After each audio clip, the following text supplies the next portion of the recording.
The beast means that, I can be anything from a gorilla, a lion, or even as small as a little baby chicken, a little kitten, or even a small AB, which is what we call shrimp.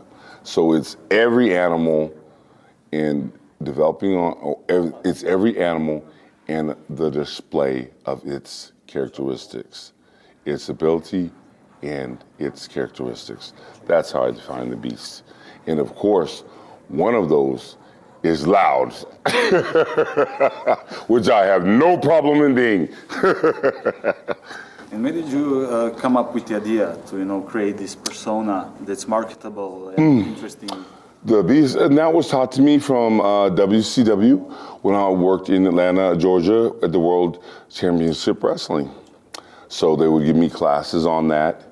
And, I just now have realized truly and appreciate truly how amazing that is because, I just made some really great friends recently and I lost them because of the fact that they are unable to understand my life versus someone else's life versus their own.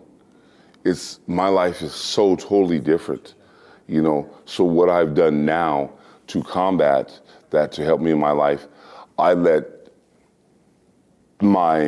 what happens in my life, I let somebody know, like, I'm single. So like before I meet a girl or anything like that, I will tell them some basics that we'll go through. And then if I am told, well, that's nothing I liked, whatever, then at least I know, okay, they're not gonna really have an understanding of it. So I'll give you an example. Usually when you go out at night, when you go for your date, you'll go for a date and you'll take them out on like a dinner or around the town, and have fun and get to know each other. But, if you were to do that with me, depending on the time or the time of day, what location you're at, if I want to take a girl out, usually you want to take her out to some place where there's a lot of people, where they're having fun. You take them to a dance club, or you'll take them out to a restaurant, a dance club, walk around the park, take the dogs and walk them around, right? But if I do that, there's so many people taking pictures and autographs and wanting to talk and everything else like that. So there goes your communication of getting to know somebody. That's gone. And then when you take them to a nightclub, to whatever, and you want to start dancing with the person you came there with, yeah, you can squeeze in maybe one dance, because right in between, another girl's gonna come and bump that out and want to go do that, okay? And then when the longer the date goes on, the more alcohol that's consumed, then the girls start acting a little silly. I've had them hide in my room naked. I've had them jump off of buildings to get my autograph. I've had them, literally I'm doing a commercial, which everybody can see, because you got cameras and stuff. I've had them run and knock the camera over, run over there just to get a hug, and oh man, it's gone so crazy. So, I always feel bad sometimes. I will never apologize for my blessing of being popular or famous. I will never apologize for it, but I do feel bad for, sometimes people that have do it, because I've been in this for so long. I was just in Latin America, and I was dancing, and the girl, and I had a girl, she was a fanatic, so she really loved me, and so it went from one picture to 20 pictures to 50 pictures, and then she started to sign my pants. I'd sign the pants. Then it was sign my stomach, sign my bra, sign my boob, pull down this, and I said, right when she got up to the stomach, I said, listen, that's got to be it right now, because, and she was like, well, why is that? Why is that? And I said, well, I think you're going to have a good time, and you're already having a nice time right here, so there's no need for anything else. I'll sign something else, but I'm not going to sign the stomach. Now, I'm no gay, okay? So it's not like I'm, here, Mr. Okay, no, but what I do know, I can handle some of the negativity that comes with that on Facebook or somebody talking bad about me. I can handle that stuff, okay? I've had many years, and they've got plenty of ammunition to go against me at, okay? So I can handle that. average person's unable to handle that, and that's a really big deal, So I say, if you do that and that gets on Facebook and your friends see it and your mom sees it and stuff, then that's no longer going to be an enjoyable moment for you. So I do have to practice some restraint and stuff, and so I've lived vicariously through my own products. So like sometimes when I go to a city or something, like 4,000 women will show up screaming and doing that stuff, and Japan was really good how to combat that. You know what they did? Create Bob Sapp sex toys. So they handle that really quick. Did they do a good job? But my trainer says, that's really no him, because he's hung like a light switch. So I was like, man, you guys are nuts, man, And so you got to have like some thick skin for this, and everything has to be, you have to understand the emotional attachment that they have towards it. But the sad part is, like I said, I just recently lost some friends, and it's amazing, I'll give you an example.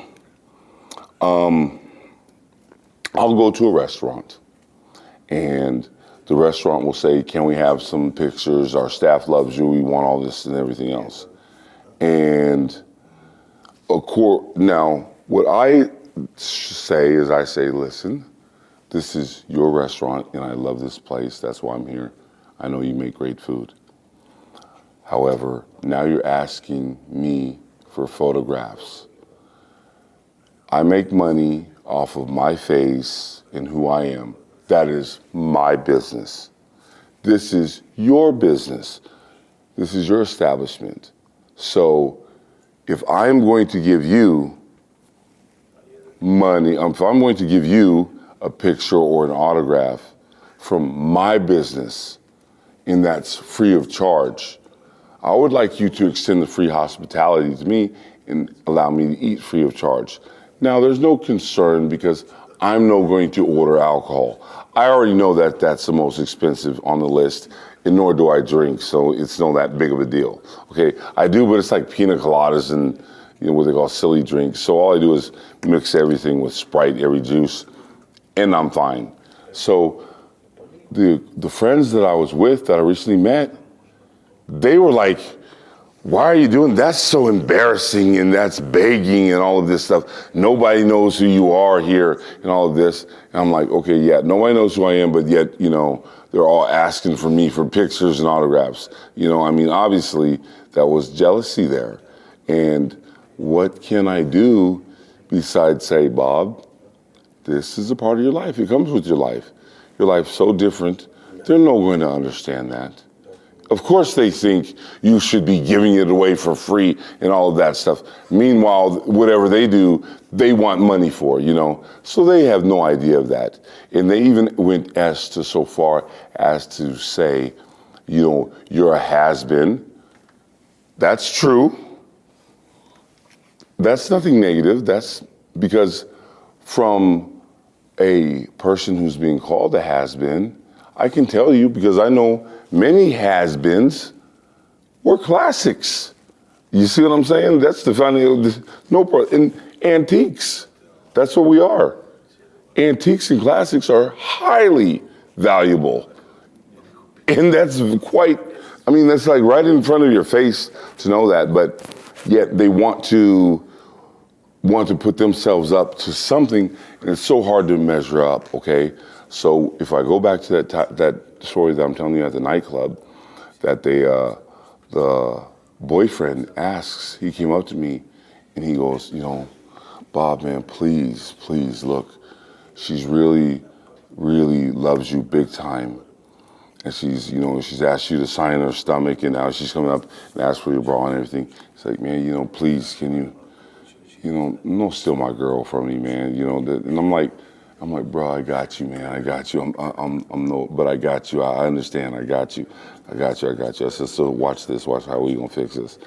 So he came over here and I said, man, you know what? You see this guy right here? I'm pretty freaking pissed off at this dude right here. I grabbed him by his shirt. I said, you know why I'm mad at him? She's like, why? I said, because he gets you, and he's getting girls like you, and that's why I'm mad. He done took one of them off the market already, man. So you got one of the best guys right here. What's your secret? Tell me how you get a good girls like this. Tell me how you do that. Let's all have a drink, show you. You tell me how to do it. Now, of course, the bartender's giving me free drinks anyway. But, I give him the drinks, he sits down, and problem solved. And he was so happy. He came back, he said, that was the coolest thing that you ever did, that anyone's ever done. So that's how I handle that kind of stuff. It is hard to deal with fans and to have your life in the public,